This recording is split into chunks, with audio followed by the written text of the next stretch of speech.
Hello दोस्तों, कैसे हैं आप। आज की कहानी का नाम है प्रयास। ट्रेन में भीड़ होने की वजह से बैठने की जगह भी नहीं मिल रही थी। मायूस सा अंकित किसी तरह खड़ा होने की जगह बनाकर अपनी जगह बना ली। पीठ पर एक बैग टांगे बार बार आंखों से बह रहे आंसुओं को भीड़ से छिपाने की लाख कोशिश कर रहा था। बेटा, इधर आकर बैठ जाओ। मैं ये जगह अपने बेटे के लिए रोक रखी थी, पर लगता है अब वो नहीं आएगा। एक बुजुर्ग महिला की आवाज़ सुन अंकित चौंक कर इधर उधर देखने लगा। तभी महसूस किया कि कोई उसका हाथ पकड़कर उसे अपनी ओर खींच रहा है। किसी तरह देखने का प्रयास किया तो देखता वो बुजुर्ग महिला उसे बुला रही थी। किसी तरह जगह बना के महिला के पास पहुंच गया। देख रही हूँ बेटा, तेरी आंखों में आंसू आ रहे हैं। क्या तेरा भी घर बार छूट गया है मेरी तरह? महिला ने पूछा। यही समझ लो अम्मा, कल रात फोन आया, माँ की तबीयत बिगड़ रही है। लगता है अब वो ना बचेगी।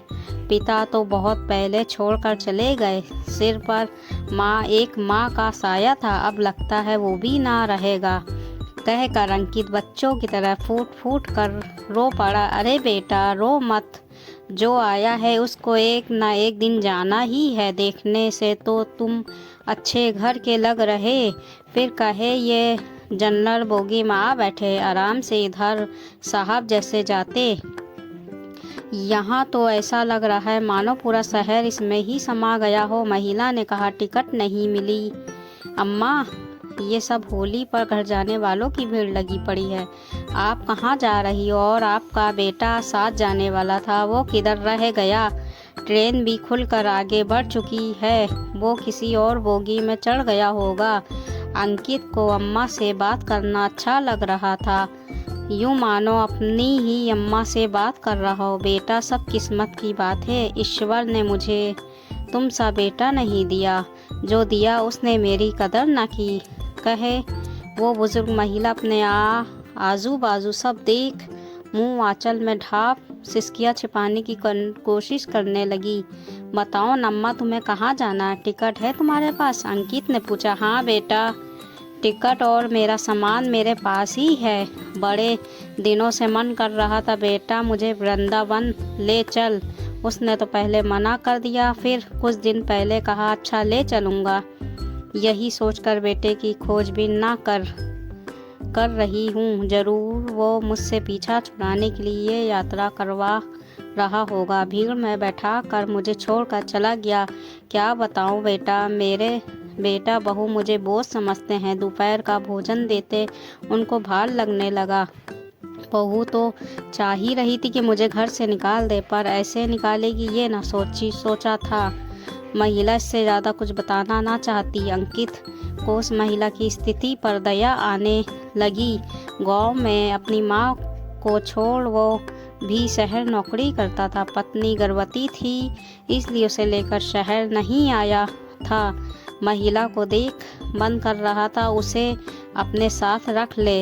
यूँ तो अजनबियों के लिए मन में 100 तरह की बातें होती हैं, पर कभी कभी कोई अजनबी ना लगकर अपना सा लगने लगता है। अंकित यही बात महसूस कर रहा था। ट्रेन अपने आप समय पर पहुंच गई थी। यहाँ तक कि आते आते भीड़ भी कम हो गई थी।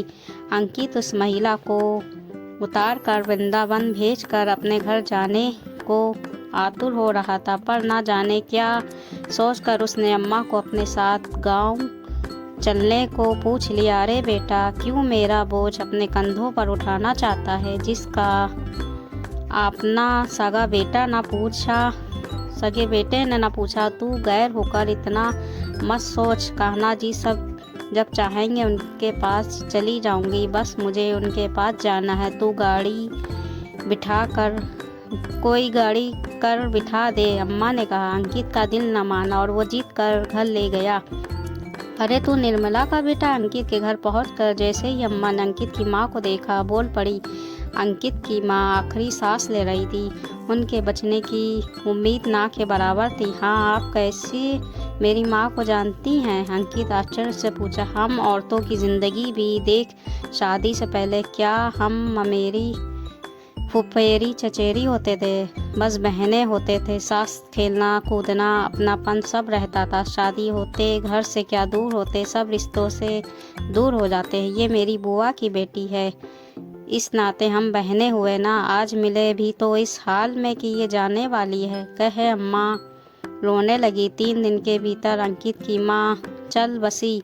ऐसा लगा मानो कोई चमत्कार सा हुआ हो, जो अंकित अम्मा से मिला और उसे अम्मा में अपनापन नजर आया। अंकित और उसकी पत्नी ने अम्मा को फिर अपने पास ही रोक लिया। माँ के सब क्रियाक्रम हो जाने तक अंकित यहीं एक साथ रहा। अब गांव में रहने को बचा ही क्या था। अम्मा को वृंदावन घुमाकर वो उसे अपने साथ ही शहर में रहने के लिए मना लिया। अम्मा ने भी अंकित और उसकी पत्नी को खूब स्नेह दिया। इन दोनों ने भी माँ को खोकर एक माँ को पा लिया था। ये हिंदी कहानी आपको कैसी लगी? अच्छी लगी तो सहाना हिंदी कहानियों को चैनल को लाइक करें, सब्सक्राइब करें। मिलते हैं अगली हिंदी कहानी के साथ। तब तक अपना ख्याल रखिए। अल्लाह हाफिज़।